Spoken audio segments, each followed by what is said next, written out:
Welcome back to the United Front Show. This week we're going to try it a little bit more efficient, a little more formatted podcast style. We got a few things. We're going to be talking about the big, beautiful bill. Obviously, it's a beautiful bill. What incredible branding, by the way. Big, beautiful bill. Big, beautiful bill.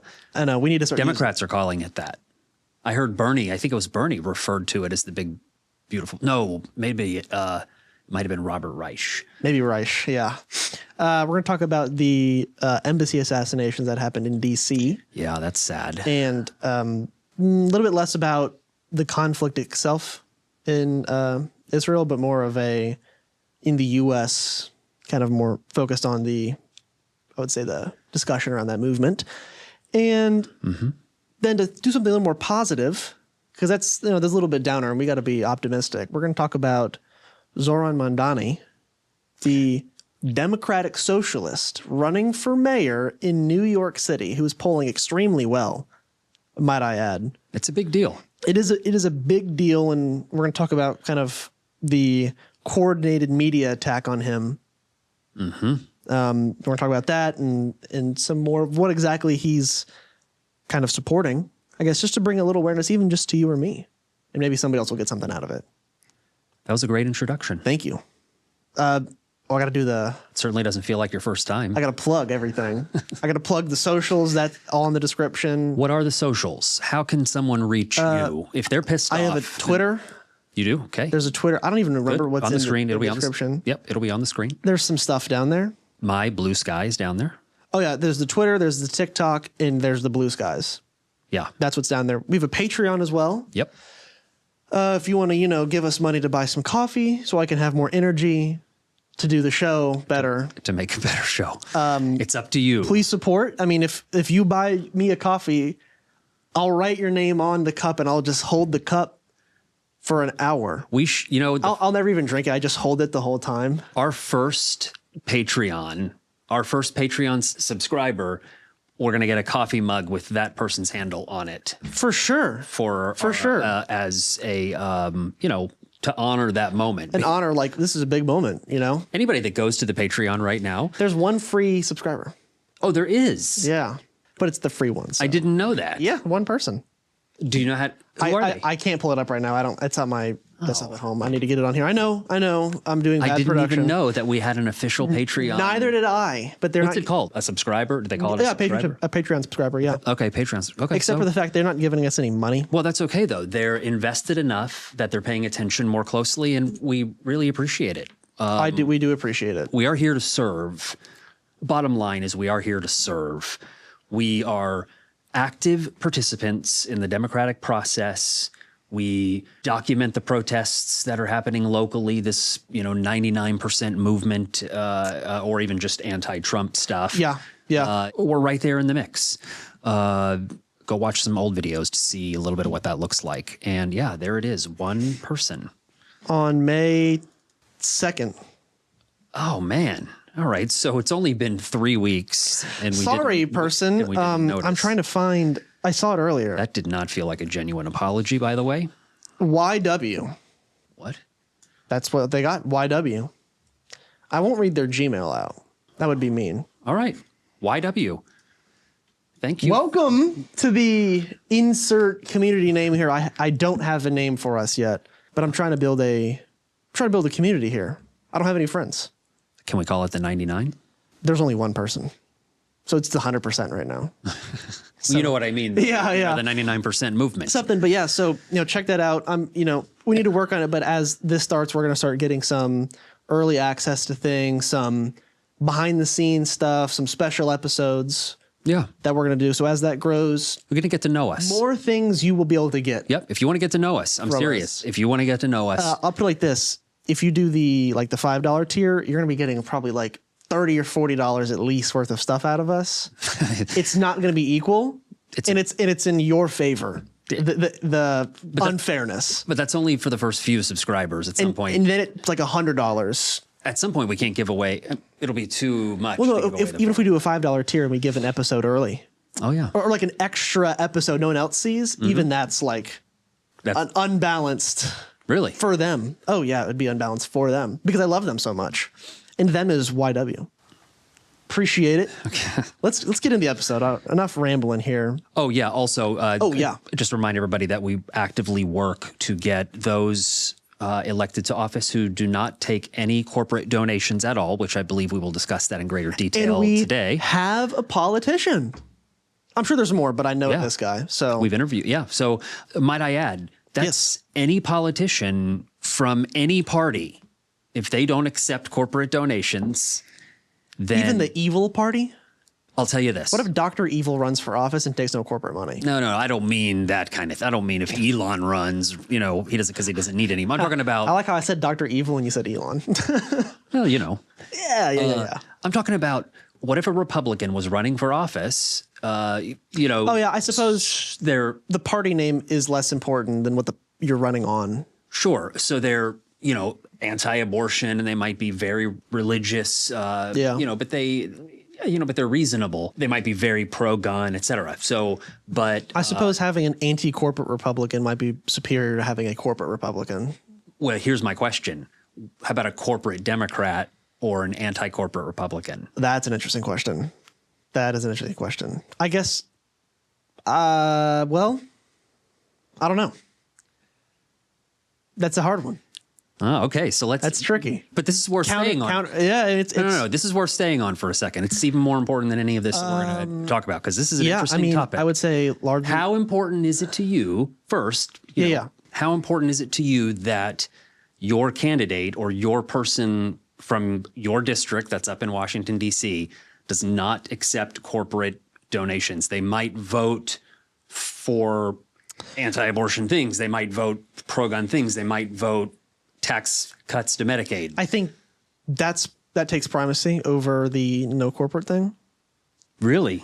So if we had a representative who wasn't evil and they're a Democrat and they took corporate money, but then they were like actively proposing a Medicare for all bill like every month and voting in all of the good things because good things are good. Okay. Then I would be like, well. Yeah, but I'm not talking about that kind of Democrat. Well, yeah, I guess if they're Democrat, then they would vote for. Yeah, so that's what I'm saying. It depends what the Republican supports. Right. A complicated issue, very complicated. But it's not out of the realm of possibility. Yeah, it'd be case by case. There's a world where Republicans doesn't tend to really care a whole lot about social issues, which would be shocker in today's age. Right. But they're like, I hate corporations because they're stealing from the working man. I'd be like, I can work with this. Mm-hmm. I can work with this. We can play with this a little. Interesting. So that I can say that at least. All right. Well, I appreciate you entertaining that little moment. So let's go straight to the first topic. Yeah. So listed here, there's not really a order of things here, but the first one is the assassination or shooting, if you will, in D.C. Yeah.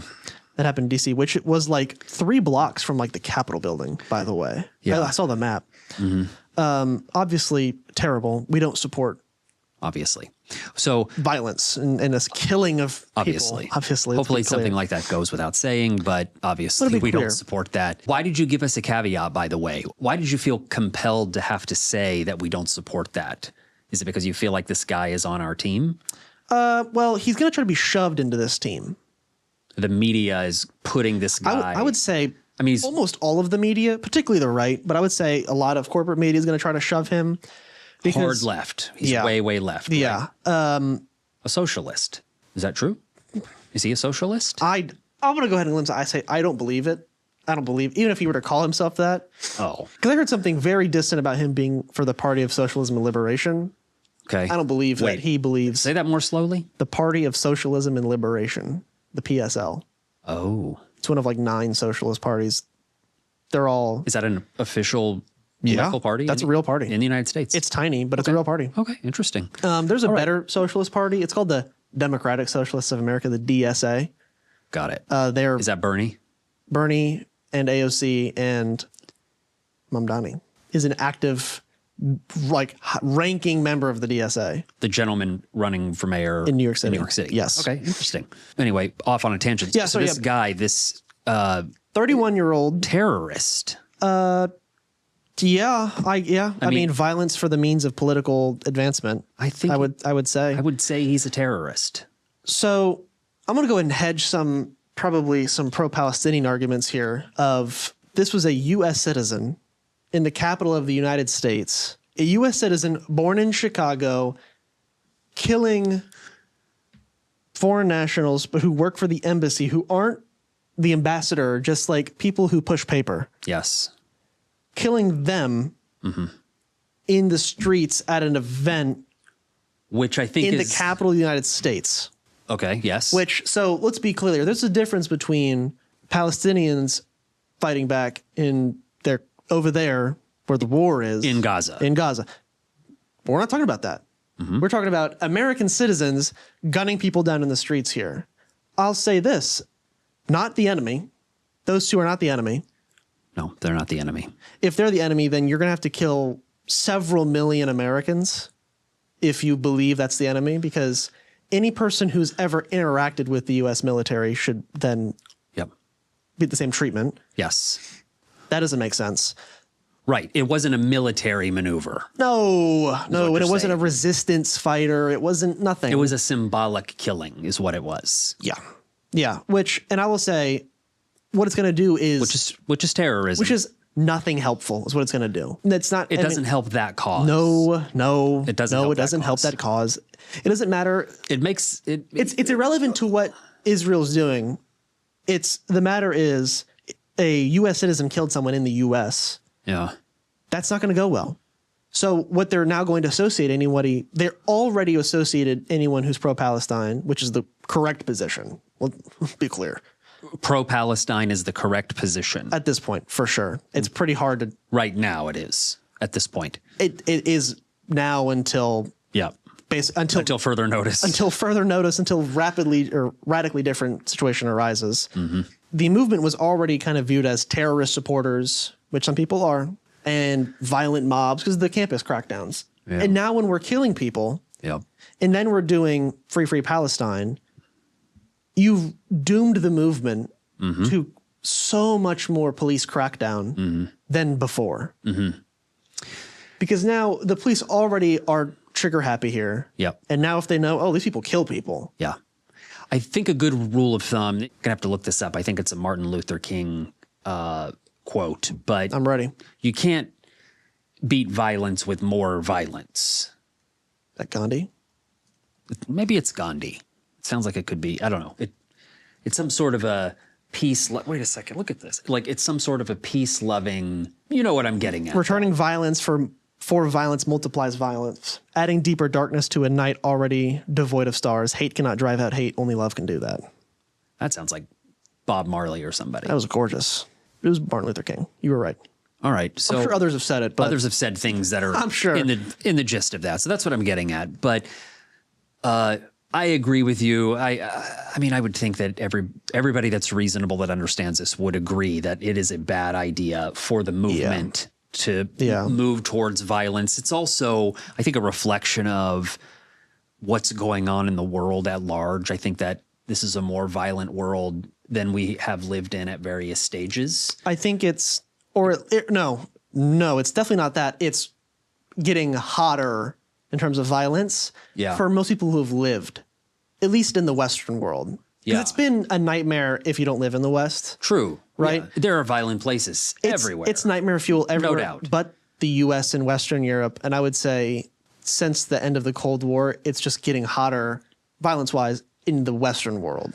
It hasn't changed anywhere else. Africa's still civil wars everywhere, so. I'd like to counter my own argument now, though, is that it's also possible that this is just because the world is so at our fingertips and information I can go on Twitter available. And see a genocide happening. I can watch a genocide unfold and it makes it feel live on the internet. Yeah, and it makes it feel a lot closer. And because I can see it all day long, it makes it feel ubiquitous. It makes it feel like that's all that's happening. Just the same as a person can stick their head in the sand and totally ignore. Only watch Fox News and hardly be aware that there's something like a genocide happening. Yeah. So there's so many different realities existing in a person's life. Yeah. It may not be any more violent than it's always been. It may just seem like it's more probably violent. That's a lot of it. Because we're watching. I think it's a lot of it. I think those two people were not war criminals. No. That's not how this works. No. And certainly anybody who is like, this is a good thing, does not have any understanding of how the U.S. works and how politics in the U.S. works. Yes, right. This has done nothing but harm the movement. It Definitely. has done nothing beneficial. Definitely. I mean, I can reference the, Stick to peace. as if you go to Texas and Florida, I believe, and other red states, it's illegal to boycott Israel. You can go to jail. You can be blacklisted if you protest Israel. Which I believe is a violation of one of the amendments. One of the other ones, that doesn't really matter. But, and so, I mean, you can already look at the crackdowns on the campus protests.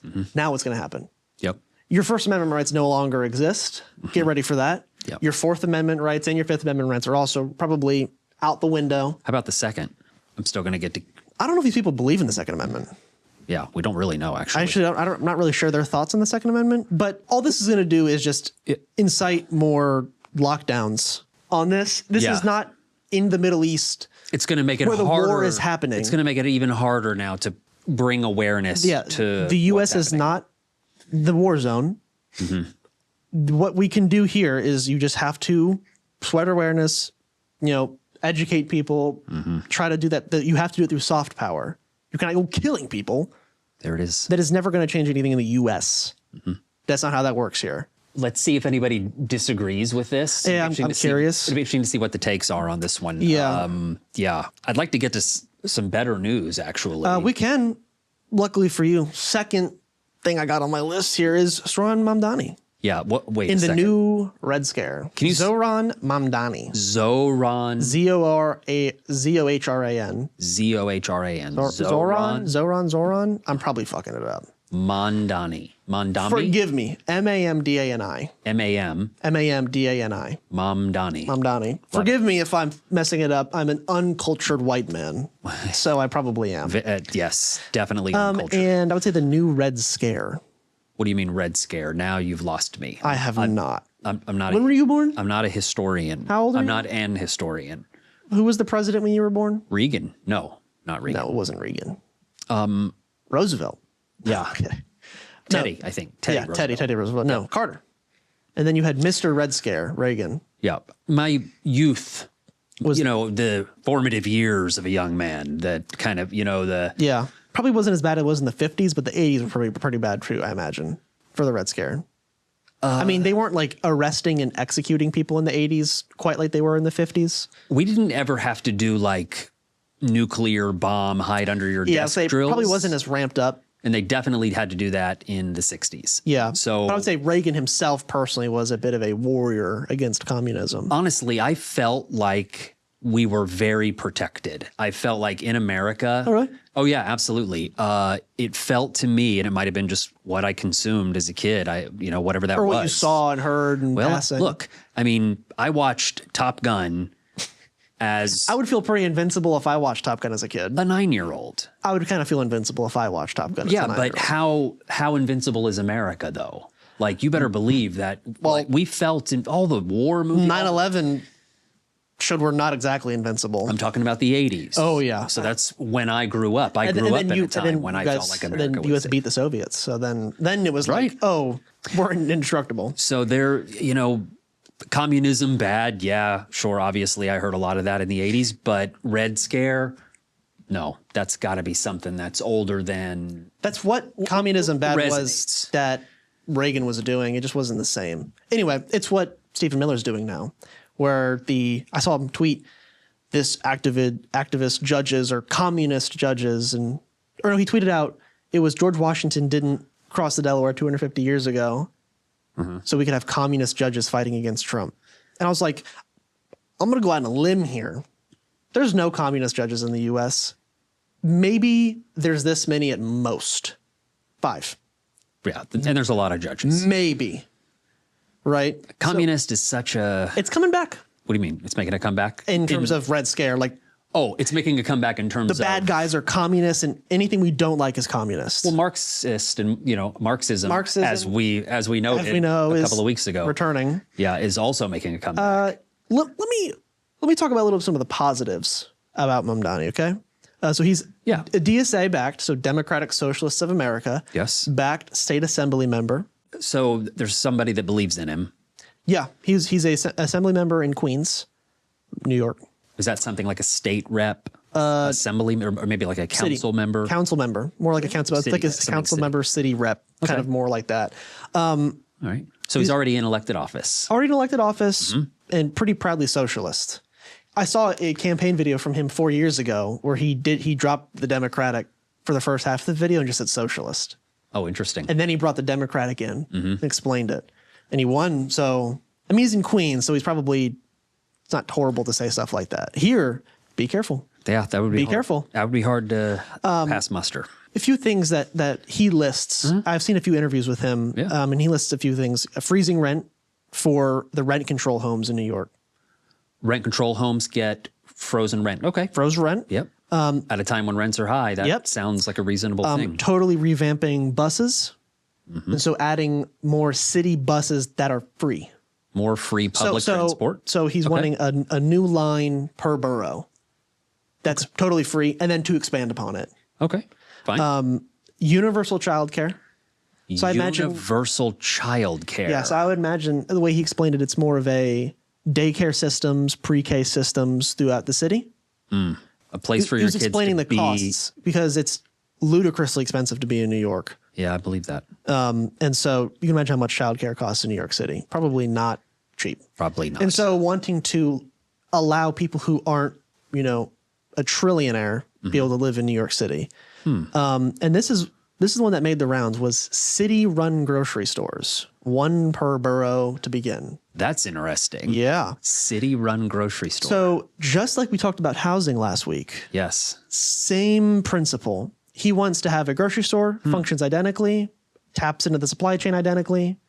You walk in, it's going to look just like Publix. Sure. Or whatever they have there, right? Except all the profit the store usually makes, they just don't. Right. So however much it costs for the city to buy the big box of cereal. You get everything at cost, basically. At cost. So he was saying around half price. Yeah. Near half price. We'll see how the grocery store lobby likes this. He would use big grocery store. Oh, yeah. They're going to be pissed. Oh, yeah. But they don't have Publix up there, so they're okay. If it was in a Publix area, I'd be worried. There's plenty of big chains up there. They don't Even Walmart. Walmart is up there. This is true. About 50% prices off, and they would just use the public kind of sector, the mass amount of employees they have in New York City. Wow, that's wild. So it would be identical experience to you, except just at the point of cost, it would be 50% cheaper. Okay, so help with childcare. We've got the free bus routes, public transport for free. Massively upgrading public transport. Upgrading some, and then now publicly owned government-run grocery stores that are basically, equates to not-for-profit, which equates to people in New York being massively able to get cheaper their groceries. Well, yeah, That's a big deal. I don't know. It might be. I'm not sure what the profit margins are for big grocery stores. He said it's between 30 and 50% at checkout. You'll be chopped off. Imagine your groceries up to half the cost that they are now. Yeah, go to the store. All right. Buy your groceries, and then imagine I could have this at half. So does that interfere with a person's right, their freedom to open a grocery store and compete? Oh, just going to add them to the market, to the list of options. Now it's going to... Am I going to stand a chance? Throw a wrench in there. I mean, I'm not saying you can't have a grocery store. They're also going to exist. They're going to have to exist. There's not a supply demand. There's not enough supply with one per borough, but trying to do something. Okay. What else? Anything else? Anything else this raging socialist wants to give people for free? I know. Anything else this guy wants to help people with? Oh, another thing, he wants to add some mental health care in response in New York City. He points a case where a man was having a mental health crisis, called the police himself. They got there and they killed him within 3 minutes. Oh my God. And he's like, we don't need to do that. Wow, that's bad. And he was saying, not as an anti-police thing, but there's too much that they're trying to respond to. It's impossible to train accurately. If someone's having a mental health crisis, you need to have a mental health professional there. And you could save lives, help people, help the community, help them, help everything, help train on police so they can focus on just crime. Yeah, I get it. Okay. What else? And that's not enough free stuff. Yeah. I mean, those are the big things that he's mentioned. There's plenty of other smaller policies and through taxes and through different little means or whatever. And in his area in Queens, they've done all these things. And Okay. And how they raise their taxes hasn't driven out business, hasn't hurt anyone. It's just been able to help the community. Think of the messaging that he could take to the average person in Queens, where I'm going to give you a free bus route. I'm going to cut your groceries in half, and I'm going to give you a babysitter. You're going to leave long. your frozen rent-controlled home. Frozen rent control too. To take your free bus to your new city grocery store where you're going to pay half off, and you get to ride that free bus back to your rent-frozen home. It's a winning message if he can get that He's to the doing people. Incredibly well. It's a winning message. But I have one big question. Yeah, let's hear it. How the hell is he paying for it? Taxes. Just taxes. Who pays the taxes? I mean, has he released what the tax? It's on his. He has a massive website. I didn't see that. There was a number that he gave where it's some corporate increases and some higher income increases, but it's New York City, so it is like the economic capital of the world. Right. So you're not leaving. So the people in the other boroughs outside of Manhattan are going to get to benefit even more from how rich Manhattan is, essentially, because Manhattan is the economic capital of the world. JP Morgan in Manhattan is not interested if there's a free bus line in Queens. That doesn't bug them. They don't care. No. And the tax increase for these people is, by the way, is so small. It's as if you had $1 on your counter and you lost your dollar. You'd be like, all right, well, I mean, I was going to say the things that he's proposing here pretty cheap. Are relatively cheap. Pretty cheap. Yeah. For New York City, right. Pretty cheap. Yeah. It's pretty smart, actually, because there's nothing in there that's that expensive. So it's not like it's one bus line per borough, one small grocery store per borough. It's interesting. Pretty cheap. It's interesting. So, but it gets something started, though. It does. Because if it works, like you like to say, do something to prove it has to be tried. And if it works, we can expand. I love it. All right. I'm rooting for him. The tiniest little point I want to make to hopefully inspire some people is I saw Richard Wolff on Lex Fridman late last year. Yeah. And he said something that the generation that experienced the Red Scare isn't really here anymore. The World War II generation. Oh, yeah. Well, I mean, boomers. Boomers, but again, they're not so dominant in the culture quite the same. I mean, they're aging out. The internet. I mean, they have all the money. Particularly, they have all the money and all the housing and all the, So they own everything. But on the internet, they're not that powerful anymore. So there's several generations of people who didn't really experience the Red Scare all the same. Mm-hmm. And so the popularity of socialism, thanks to Bernie, particularly, is on the rise. And he said, it's going to have to be slow in the U.S. Yeah. Slow in the sense is it won't be an overnight fix, but these things move fast at the same time. Sure. So in the micro, it's slow. Yeah. In the macro, it's fast. Yeah, yeah. And he said, Bernie and AOC are level 1. There's going to be a level 2. Mm-hmm. This guy is level 2 because he's more open and he's more aggressive than Bernie in what he wants to do. Less cautious about. He's so much more. Yeah, more proudly wears it. I don't think Bernie, he's president. I get it's a different level, but this guy is very proud and wears, I'm a democratic socialist, like a badge, and he's so proud of it. Cool. So it's level 2. And so there's going to be this guy. I'm sure his campaign is going to inspire several thousand people probably in this country to run in all the states and all the cities and everywhere, right? Yep. And soon, at the rate things are falling apart, probably we're starting to get to the speed up part. There's going to be a level 3. Now, I don't know what that is. I'm not going to try to predict the future. I'm not sure we're going to have an economy in a year. So, right. Like I'm not going to predict, but this is level 2. So it's moving. Mm-hmm. So there might be a level 3, which I wonder what it'll be. Okay. Anyway, long time on talking about him. I want to get to some smears of him real quick. Yeah. But isn't there one significant benefit about this guy, though? What's that? How does he fund his campaign? Publicly funded. So not a drop of corporate money in his coffers.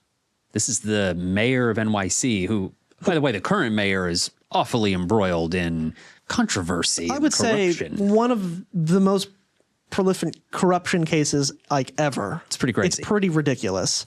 So already, based on my ideology, I like this guy. I have to kind of give this guy a chance. Give him a chance. I have to. Gotta give him a chance. So he's called for a ceasefire in Gaza. I can't argue with that. And he supported Palestinian rights while rejecting anti-Semitism. This is the one that made people a little upset. Yeah. asked, if Benjamin Netanyahu were to come to New York City, would you arrest him? And he said, New York City should stand on the side of international human rights. And so I would arrest him. Oh. He said, I don't think New York City should be in the business of ignoring international law and international rights and human rights. What was his argument? I don't think that was smart. Well, I think if I were his campaign manager, I would have been like that. I would say that when he went to a Jewish fundraiser, they loved him. So you tell me. Okay. That's the hot one. And as you can imagine, the lobbyists don't like that. They ignited a massive smear campaign against him, claiming he was anti-Semitic. Yep. Because he didn't auto co-sign the Holocaust was evil bill, which means it was sent to his thing on his computer, his program, and there's a function where you can like automatically have your name registered to the thing in the bill. He had turned it off. He told his aides to turn it off. Anything my name goes on, I want to see it. And so it just got to the vote. And so he voted for it because he thinks the Holocaust is bad. But he didn't automatically vote for it? He didn't have his little thing enabled to not vote for it, just auto have his name on the bill. Not even a vote. It's not even a vote. It's just your name shows up. Yeah, got it. Your name is on the bill. But he voted for it to say the Holocaust is bad. Okay. But that makes him anti-Semitic, apparently. Shocker. All right. Crazy. And then with the shooting, obviously he was asked because they're trying to paint him as anti-Semitic. It sounds like they're really looking hard to try to smear This was there was several articles that had come out in one day, all coordinated. Wow. New York Post, Politico, New York Times, all of it once, same day, dropped huge hit pieces on him that he's anti-Semitic. It's pretty thin. And the hit piece was, well, he didn't have the auto co-sign on. He did vote for it, though, but he didn't have it on. It's pretty thin. He hates Jewish people. Wow. Coordinated media, multimedia outlet attack. Yeah, blitz on him. And anti-Semitic. It didn't do much. And then naturally with the shooting, he's been asked.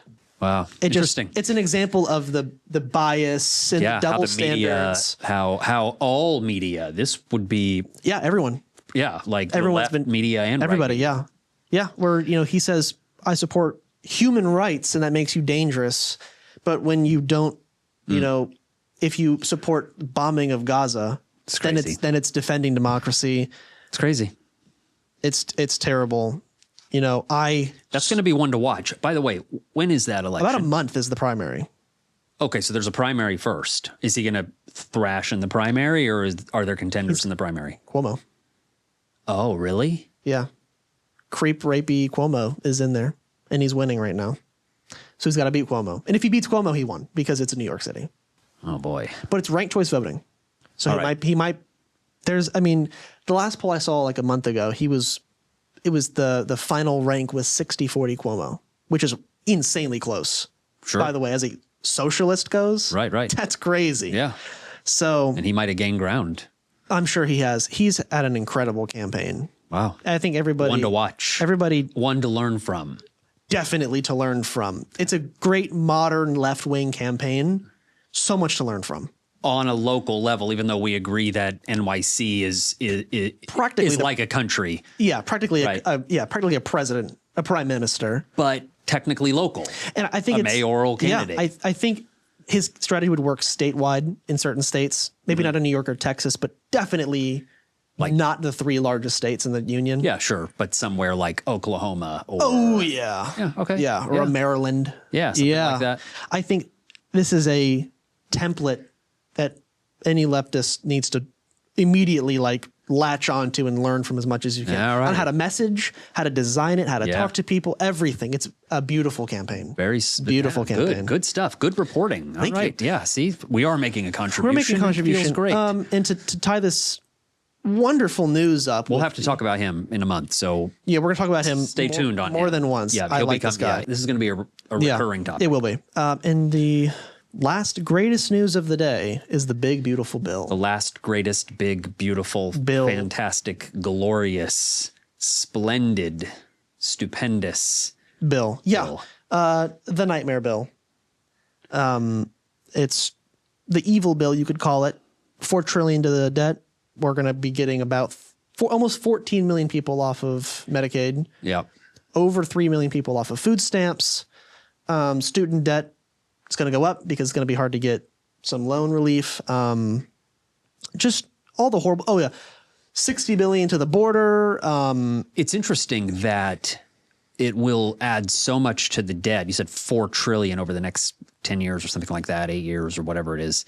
While at the same time, there's all these cuts, Yeah, so I would say it's like not about saving money, because they wouldn't do the tax cut if it was about saving, or if it was about the deficit. Yeah. They wouldn't do the tax cut, because that's where all the money's losing. Well, right. Like it's just an extension of the tax cuts. It's not any new tax cuts, it's just, really. it's continuing the horribleness. Just to continue. It's actually continuing what Biden Trump had in I don't place. think Biden could change it. I think it was an 8-year thing. So I just want to point out that tomorrow we could take the Department of Defense and just turn it off. $0 to the Department of Defense. And we're still way in the hole with this. Not even half, by the way, of our deficit is gone. Yeah, it doesn't even Get halfway. Yeah. Well, yeah. $4 trillion. So what that means to me is it's actually $430 billion a year. It only worsens the deficit by $430 billion. It already worsens the massive deficit we have already, with our credit rating going down and seemingly nothing we're doing to help that. It probably will go down again. Okay. Our bond yields are up. So basically we're nearly paying $1 trillion a year on interest alone. On the debt. It was $300 billion in 2020. It was nearly $900 billion in 2024. Wow. And so this is not going to make it any better. Holy cow. So we're going to be paying over the U.S. taxpayer, not the corporations. Wow. The U.S. taxpayer will be paying $1 trillion in debt in interest. Yeah. Not even taking the debt away. Right. Because it's just a part of the government expenditure. Just the interest. The interest is a part of Not it. $1 trillion to make it less. Yeah. It's a credit card that we've run up and we're making the minimum payments on. Yeah, but we keep swiping.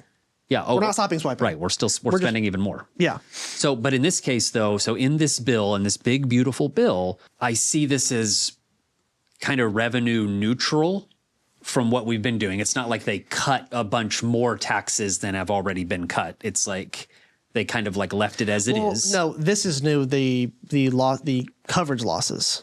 This is new. The coverage losses, how so? Medicaid, food stamps. No. I'm talking about the revenue part. I'm talking about the tax part. Oh, of the rates themselves. Like the tax revenues that the rate part of the bill, I don't think is very different. Yeah, it doesn't seem right. It doesn't seem to affect things much. Obviously, there's the thing about the tips. There's the thing about the overtime. So, but right. Don't fall for the propaganda. No, I know. It's very, very little.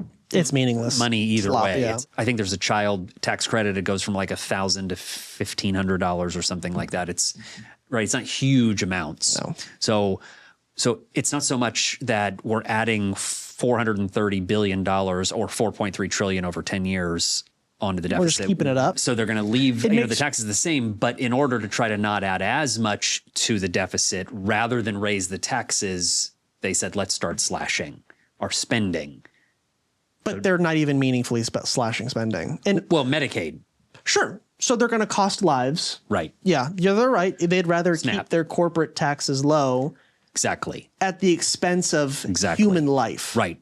So they recognize that the debt is ballooning. So as a government, we're spending We're going to actually even more. Keep the tax rates the same. We're actually not going to change that. Yeah, which is the real issue here. Well, that's really what this bill kind of amounted to. It's basically the same. Actually, guys, the debt is so bad. So what we're going to do is we're going to keep the taxes super low. But we're going to start to cut what and we're actually going to start killing people by cutting Medicaid and food stamps. Is what it's going to do. That's what the big beautiful bill is. Yeah, it's putting so much more money to the border because that's really helpful and that helps a lot. Yeah, I think defense spending is it's up. Obviously, it's up because I'm sure we don't already have. We've got to get ready for war with Iran. God, we could fight God with our military, probably damn near right. Mm-hmm. But I think this specifically, if you look at it, it's just going to destroy poor people. Yep. Students, you have to be a full-time student to get the benefits you need to go to school to not be in debt for your whole life. Yep. So if you're grants and things. Yeah, for your grants. So if you're putting yourself through school and you can't afford to go to school full time, right? No grant for you. It makes it harder to get Medicaid. Harder to get Medicaid. Harder to get food stamps. Like this only hurts working class people. The rich continue to get richer off the backs of the working class. The rich is going to continue. Yes, obviously. You know, the less that the rich have to pay in taxes, then it continues the redistribution of wealth. Yep. So really the cuts in spending, that's what's intended to try to make a dent towards the deficit, even though it obviously doesn't do enough. I mean, all it is love of the game. They just love hurting people. Yeah. Clearly, it's not actually meant to do anything in terms of helping balancing anything. No. The only way to solve the debt problem is hiking taxes. It's the only possible way. Yes. Unless you want to just start like literally no more military. Yep. Just gone. And Medicaid, Medicare also completely gone. Right. That would be the only way. We won't solve the debt problem by cutting. The only way to solve it is taxes. You would have to just bring in more money. It's the only possible way. And there is plenty to bring in. Plenty of money. It wasn't, just to remind everybody, what was the tax rate on the top earners under Carter? Like 60-something percent? 60-something percent. And now Reagan left it with 27. At least it's now up to 36 or whatever it is now. So at least it's higher now than it was under Reagan, but it's coming back down. They're working on it to get it back down. What an incredible change. So there is plenty of money. Yep, plenty of money. It's out there. Don't pay the debt. Don't get it confused. Help more with healthcare. And everybody gets free bus lines. Free bus lines, free childcare, cheaper food. Final note. This is, as we say at every episode, unsustainable. This is revving the engine so beyond sustainability. Which is probably... This thing is going to... This is no longer it's going to fall apart. It's going to explode. When? How? No clue. Well, there's this strange merging of events that I think are happening that's going to make for a very uncertain... future. 2025 to 2030. Yeah, I think 2030 is going to be a big inflection point. 2025 to 2030, there's going to be a lot of change that happens in this world. And a lot of change that happens in the United States, and a lot of change that happens in every single person's life that's watching. There's going to be a lot of change. Yeah. And it's like a convergence of two things. Yeah. Significant income and wealth inequality. Yep. But only gets worse every year. Right. That's only getting worse every year. And we're reaching a point now, people can't pay rent and they can't afford groceries and all that stuff. And those numbers are getting bigger all the time. And the less money that people have, the more pissed off that the people are going to get. And that's only going to worse, obviously, with this big, beautiful bill. It's going to make it harder, obviously, with healthcare and Medicaid. Yeah, and cost lives and everything. SNAP, right. So, it isn't doing anything to help anybody's life in any meaningful way. That's for sure. And the other thing that's coming, not to go off topic entirely, but it may be a part of the show, is AI and what AI is going to do to our lives. Not our lives like my iPhone, but it will not it won't corporate help working people is how it's going to be used. It won't really be helpful for us. It'll help corporations save more money, but they do that by replacing. Right. That's what I'm saying. Like the more that there's AI, the less we need people to do work. Yeah. Right. And the issue is there's zero systems in place to account for that. Nobody's even talking about it. So what's going to happen when we have this economy that's weakening? And we say economy, I'm not talking about your personal economy.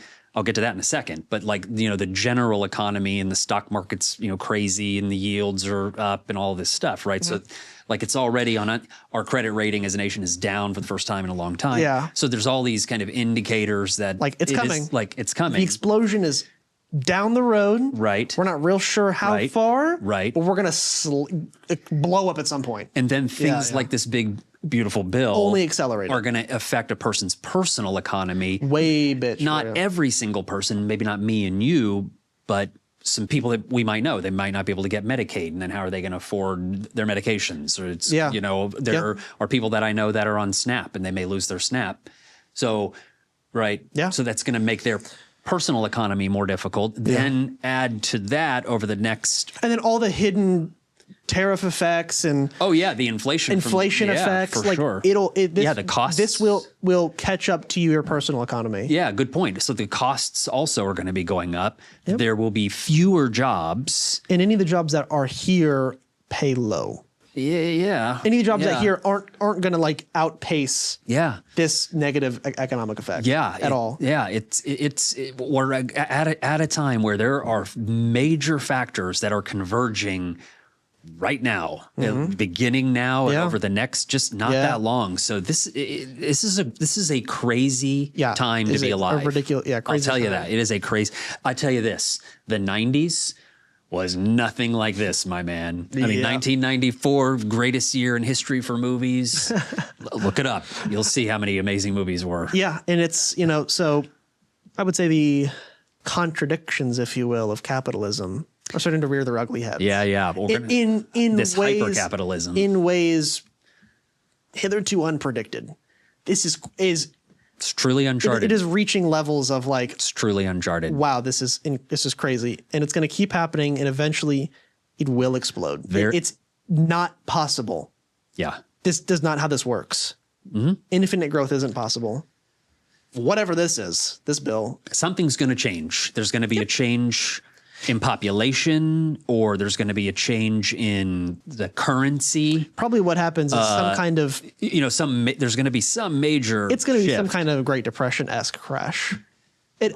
or something. Yeah. Or something I mean, akin, I don't know, a war, or a food drought, or a famine. I don't know what it is, but it could be hyperinflation. hyperinflation. Germany in the 20s, hyperinflation. It could be a jobs crash. No jobs market. Yeah. It could be a trillion different things. Yeah. Right. But this is gonna make 2008 look like child's play. Yeah.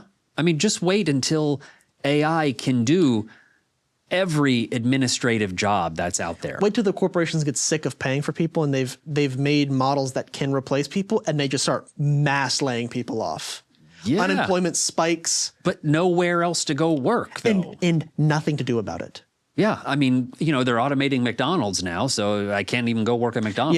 Yeah. So the unemployment rate's going to spike, probably around 2030. I think if that long. my prediction is the contradictions will build to 2030, and then 2030 to 2035 is really ugly. is when decisions will be being made of how we leave this problem. I wonder what they think. Which road do we go down? Good episode. I think we went a little long, unfortunately, but that's okay. We're trying. Oh yeah, Keep it in. To end it. Make sure you follow the socials. Become the second Patreon supporter. Yeah, we invite you to come get to know us. Yeah, we invite you to come get to know us. Pay for my coffee that'll be here. We'll have a big mug with your name on it. You can't just ask for people to pay for stuff. And I'm hungry. All right, we need one subscriber. Pay to for my feed this McDonald's man. hash browns. But yep, we'll continue our hard work, and we're going to be bringing you the hard-hitting opinions, but we will also be helping to get those elected that don't take corporate donations, like Zohran Mamdani. Mamdani. And we'll be back next week. It's a wrap.